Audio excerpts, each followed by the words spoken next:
the most affordable way to have your wedding would be to have it in somebody's yard, backyard, and let your family cater it, and have your cousin DJ.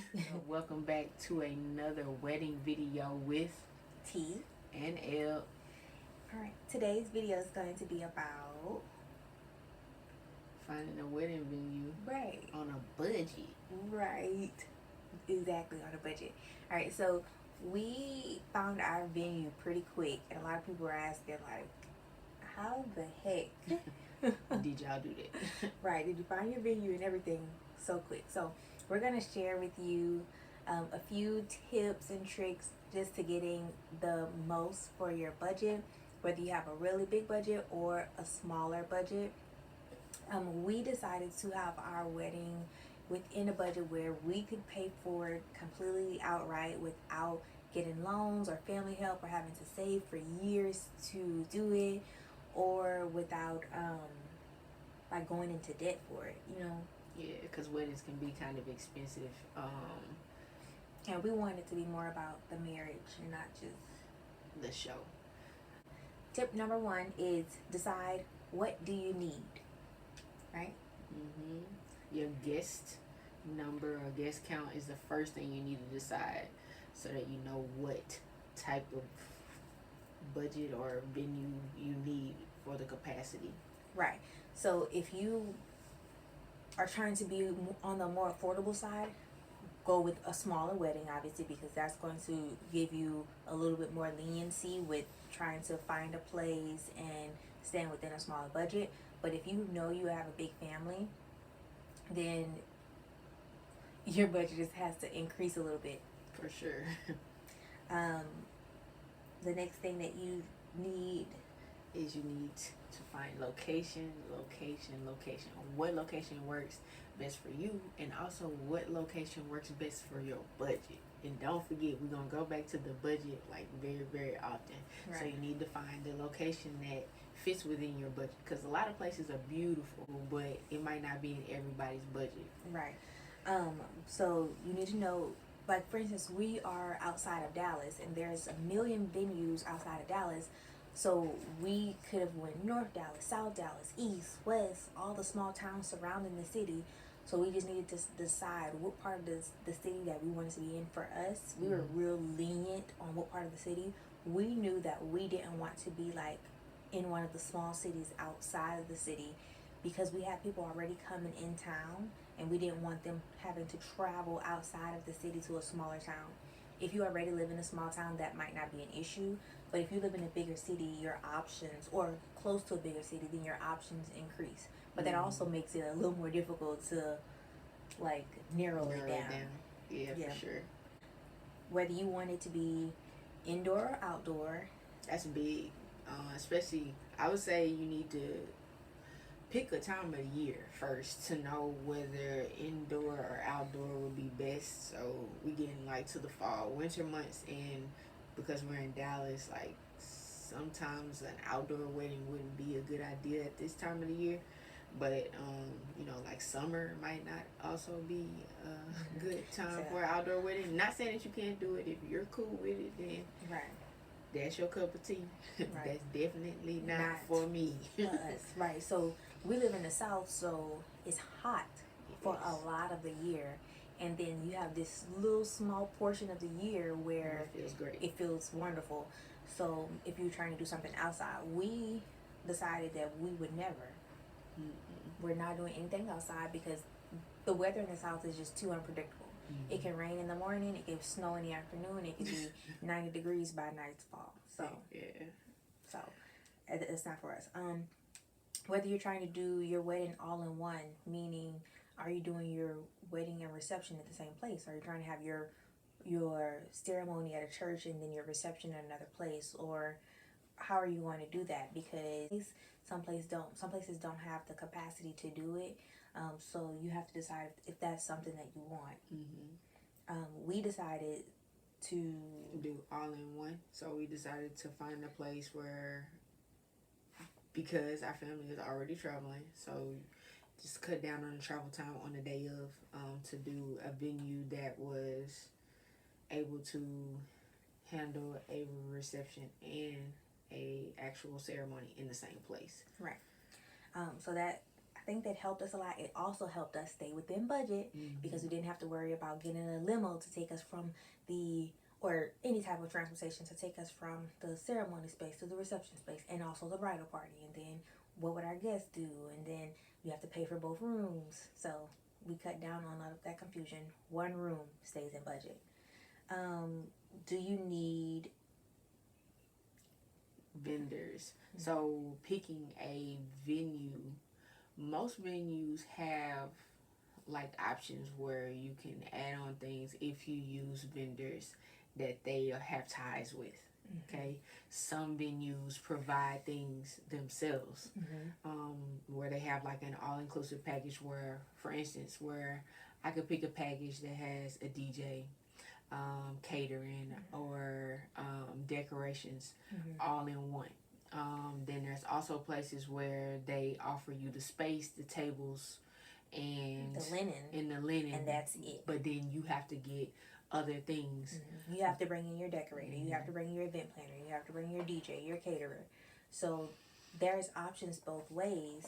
It just depends on what you're looking for. Do you know, like, do you have this vision where it's like, oh, I know I want this person to decorate? Then you have to find a vendor that's either not going to charge you extra, not a vendor, a venue that's not going to charge you extra to bring that person in, or if you're willing to pay the extra fee. Because a lot of times, and I'm saying it's in a bigger city, it is an extra fee to bring in your own person if they already have someone on a contract. Or they'll have like a list of like 2 to 3, and it's like, use them and it will be included in this price. But if you bring in somebody else, then it can go anywhere from like $200 to $700 just extra to bring in somebody from the outside. One venue told me $1,300 just a fee to bring in my person, and that's not even the price of the person. So you have to think about that. Like, is that in your budget if the venue doesn't allow it? There's also venues that just say, bring whoever you want, it's fine. So you need to know if that's what you're thinking about doing, then you need to find those type of venues. The options to have a bridal suite. So a lot of people feel like they want or need to get married. Not married, they need to get ready at the venue. So that's another ball game, because that means you have to have that venue the entire day, especially if you have a bigger bridal party. So that's more money that you have to take into consideration. And then that narrows down your venue search, because every venue doesn't offer and that's true, a bridal suite. So that's big. So some places are beautiful, because we looked at several places that were nice, but they did not have that actual bridal suite where you could go change, but they had everything else. So then you have to decide, like, dang, do I want like this bomb wedding with like all of these other perks, but we have to get dressed somewhere else? But it could possibly not be a big deal to you, and it could still work. But then there are people that just want that experience. Like, I want to get dressed here, I want to take my pictures here, and I want to just be here already. So you just have to decide kind of what works for you. So the next part of it is doing your research. All right, so this was a lot of me, because I am a research crazy person. Like, I will research until my eyeballs fall out, and I will not. But I suggest it especially if you're in a bigger city, because there's so many options and it can get overwhelming. But if you're like where I'm from, there's not so many options, so it might be like 6 places I can look to all together.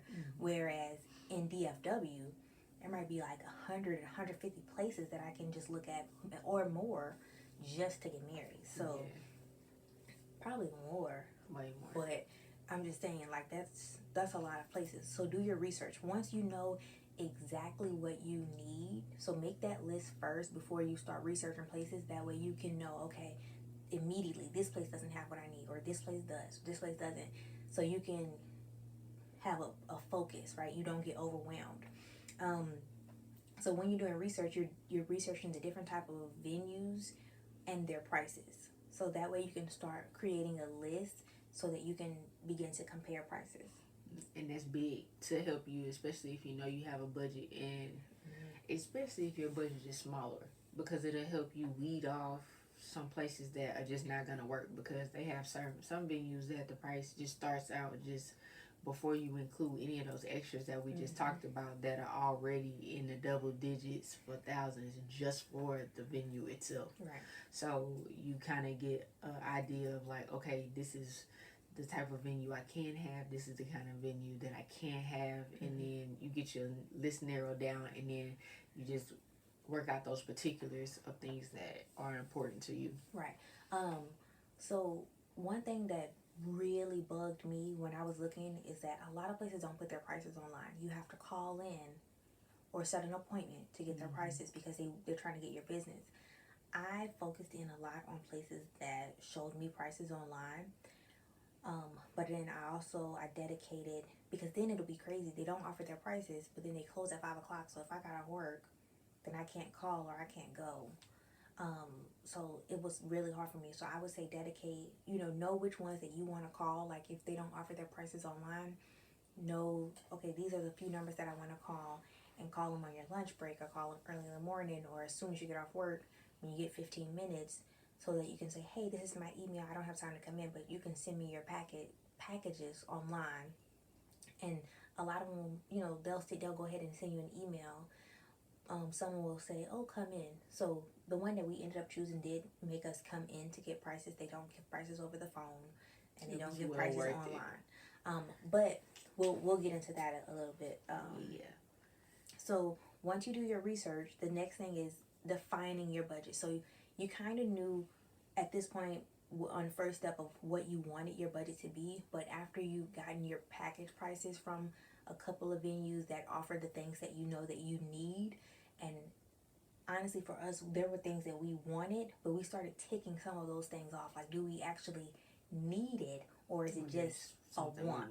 Because if we want to stay in the budget that we have, is it absolutely necessary? Like, is it going to make or break our day? So that's something that we started doing. Like, once we looked at places and it was like, oh, well, we don't. Click off bridal suite. We don't need that. We get dressed at the hotel. Click off cocktail hour. We don't need that. They could drink. They're gonna drink at the reception. There were a lot of things where we were like, that's not a need. It's just things that we see other people have. So, that'll help you define your budget once you look at those different venues and you say, okay, these are places that are in my budget. The next thing is to make a list of possible vendors and places. Right.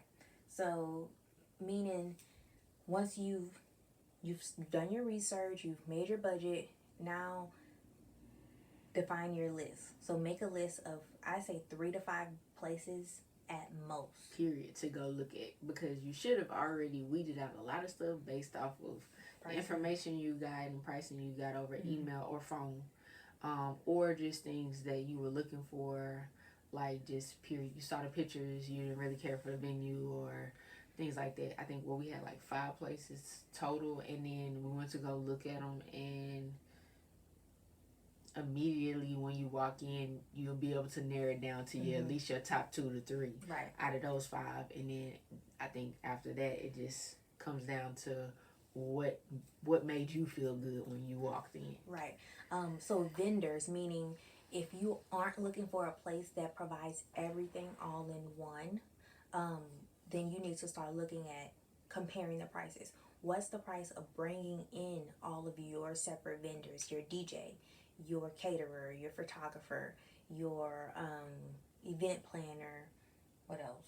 Your decorator, all of those things. What's the price versus having a place that provides all of that or majority of that for you, right? Or what's a place that doesn't provide any of it, and do they charge you extra to bring it in if you do bring it? Right. So you compare those prices, right? So we actually went in to look at only 2 places, but online, and we talked to 5 different places. We were about to go look at a 3rd place because we really thought that that's the place that we wanted, and we almost put a deposit down for it until we went to our final venue. So the first place that we looked at, it was at the tip top of our budget, And so when they gave us the first information packet, which is Notting Hill Place, and I'll put like a little video of what Notting Hill Place looks like.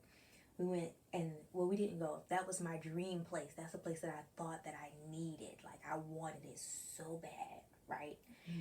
And then they gave us the first price, and then I was like, oh my God, we can afford that. Like, it's within price. But then you look at, they don't provide anything. Just so the then place. I started comparing. I started looking up decorators. I started looking up DJs. I started looking up caterers. I started looking up all these different people, and I was like, whew, it starts to add up. So they just give us this beautiful place, but then you still have to get everybody else, like everything else that you need for the day to actually be able to be really beautiful. Especially if you don't have, like, if you're not going to do it yourself, if you're not going to DIY your wedding and decorate it yourself, which on your wedding, I would say if you are having a small family wedding, I would say go ahead and do it. Go ahead and DIY it.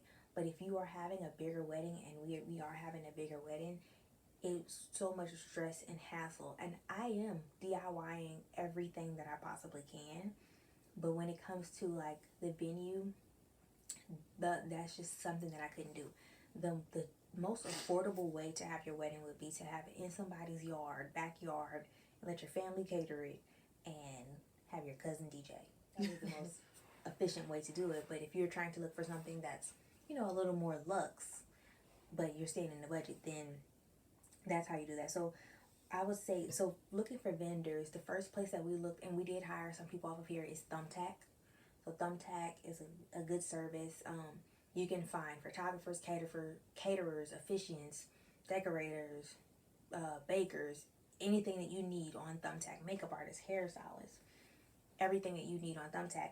Also, the Knot, Wedding Wire, and of course Google. And there's Facebook groups. That's one big thing.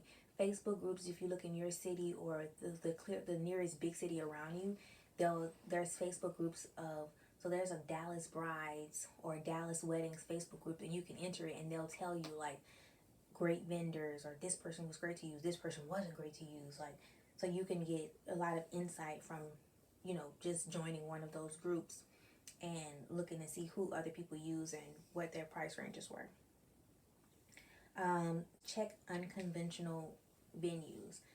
This is what we did, and it is how we stayed within our budget and got everything that we wanted. So when we were looking at wedding venues, the first one we looked at was Notting Hill Place. I showed you that one. And then the second one we looked at was this place called the Place at Tyler. Beautiful. But they give you absolutely nothing. Like, it's this huge place, and you have to bring in everything. I think she may give you tables and chairs, maybe. But other than that, like, it's a big room. You have to get it decorated like so much. It's a big white room. I'll put a picture. You have to get catered. You have to get everything. So even though the room was more affordable, once we started to try to see, like, okay, how much will it cost for catering is probably one of the most expensive things that you're gonna do. And so, especially if you have a particular food, or depending on how many guests, that's why I said you need to decide how many guests you're having. If the guest number is low, then you could do one of these other venues, because your catering won't be as much. But anything probably like over 150 people, and the catering is going to be horrible unless you have a family member who's cooking it for you. So that was, when we looked at that, it was just like, and that's the place we actually almost put a deposit on. We were like, okay, because she was having a special. We were like, okay, that's a good price. And then we were like, But something stopped us, and then literally like the next day we found our venue. So I'm glad we waited. But I would say look up, because I looked up so many different places. There are city halls that allow you to have it. There's like old museums that'll let you have weddings, rec centers, and they have tables and chairs that they'll provide for you, and the rooms will be, more affordable because it's a rec center. They'll have, what other places did I look for? So, which is weird, Frisco has like a Chamber of Commerce type place that has like a room It's that people it's can. in the square. The Frisco Square. Yeah, it's like a old museum. downtown. It's like a museum out by Babes. It's like next door to Babes. If they don't live in Dallas, they don't know what that is. Yeah, but So. if you do, then if you ever heard of Babes Chicken, which is delicious, it's next door to Babes, and it's like a museum. I've been there for a party. So it's not like super huge, but it's like it has that old rustic feel. So if that's something that you like, then it will be perfect. And it's affordable. It was affordable. There was this place. It was like an old concert hall in McKinney. So look for places that's not promoted as a wedding venue. Look for places say party venues or event venues, or look for baby shower places, quinceañera venues. That's what ours is actually. Like if you look it up, it's considered a quinceañera venue, but they host weddings and stuff too. But that's just not their big money maker. So that's not what, when you search it up on Google, it doesn't say wedding venue. But a lot of the Kinsey places were cheaper, and they provide like a lot more in a package for less. Right. So if you're in Texas or in a place that has a lot of a big Hispanic community, Kinsey places are the way to go, honestly. And a lot of them are really beautiful. Yes, really beautiful. Where I'm from in Louisiana, we don't have any place that's a quinceañera place. We just have event venues and wedding venues or rec centers.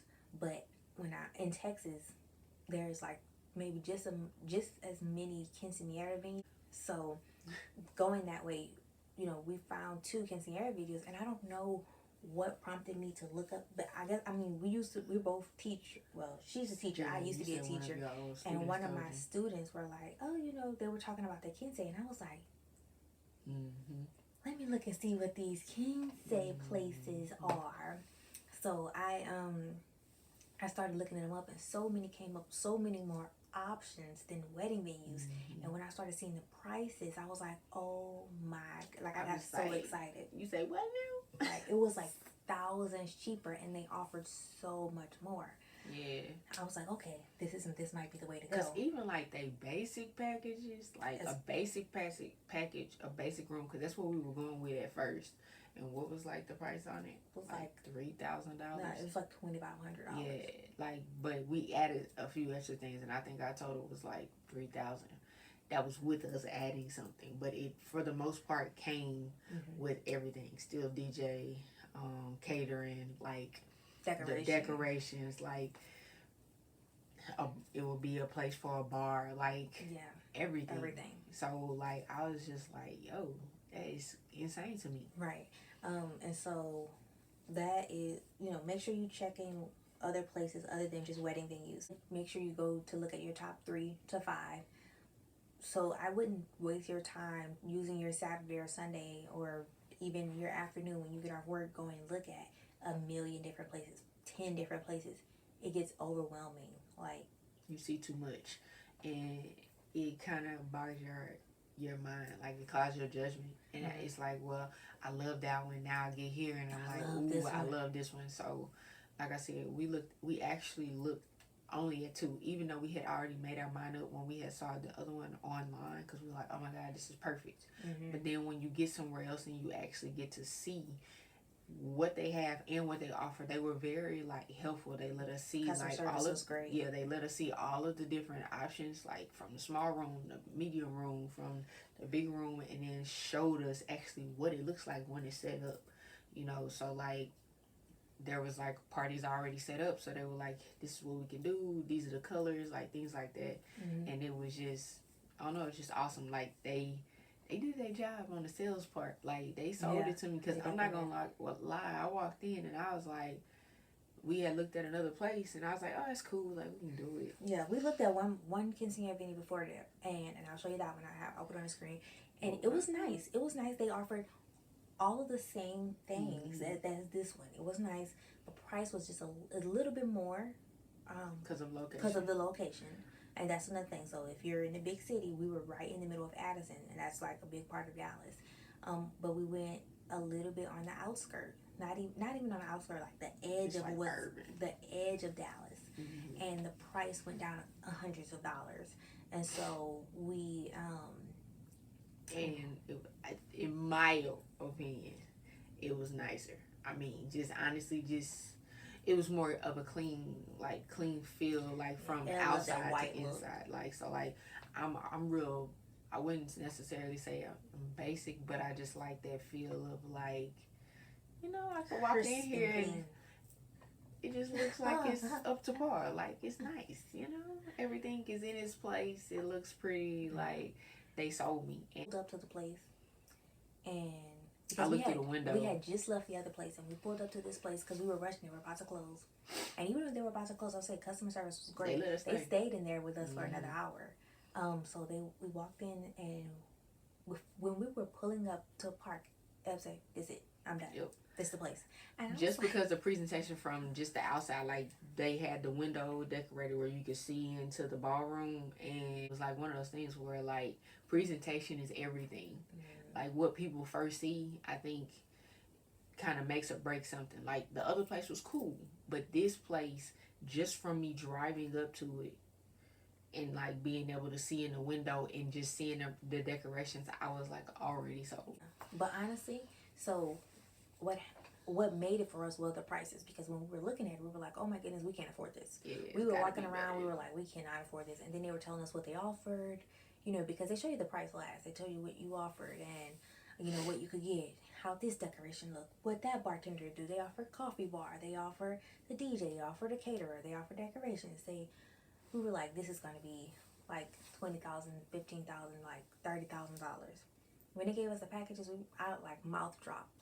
Because honestly, that's what sold it for us. Because if the prices wouldn't have been what they are, we would have went with the first venue, presentation or not. We would have went with the first one, because we needed to stay within our budget, and that's something that you have to keep in mind. Like, don't push your budget or go into debt because you're like, oh my God, it's just a little bit better. Because honestly, for us, if that price wouldn't have been a little bit lower, even though it was like beautiful, we wouldn't have went into debt for it. No, I wasn't willing to. Not for anybody. But if it meant me not having to owe somebody something, at the end of this, then I was willing to just go ahead and go with whatever was going to be best for us. Because at the end of the day, you have to remember, you're getting married, not someone else. Right. And so you can't cater to, it's your wedding, you can't cater to the needs of other people. So you have to make sure the biggest thing staying in your budget, and just knowing that it's not just about the wedding day. It's about the marriage. So you still have other things to save for after you're married, not just, I need to have this big old day, and then for 5 years after, you're paying for it. If you have family members or parents who are footing the bill and giving you $1,000, then fine, have the day that you want. But if you are trying to stay within budget and trying to do an affordable way, like I said, the easiest way, the most affordable way is to DIY everything. Like, have it in a family member backyard. Like, we could have went even cheaper or more affordable. If parents live on land, we could have had it outside with some chairs, some picnic tables. Maybe you could have made it work. But we did want to have something a little in the city, because they do live in the country, but in the city, and that was convenient for both sides of our family. Budget. It's a big deal. Research.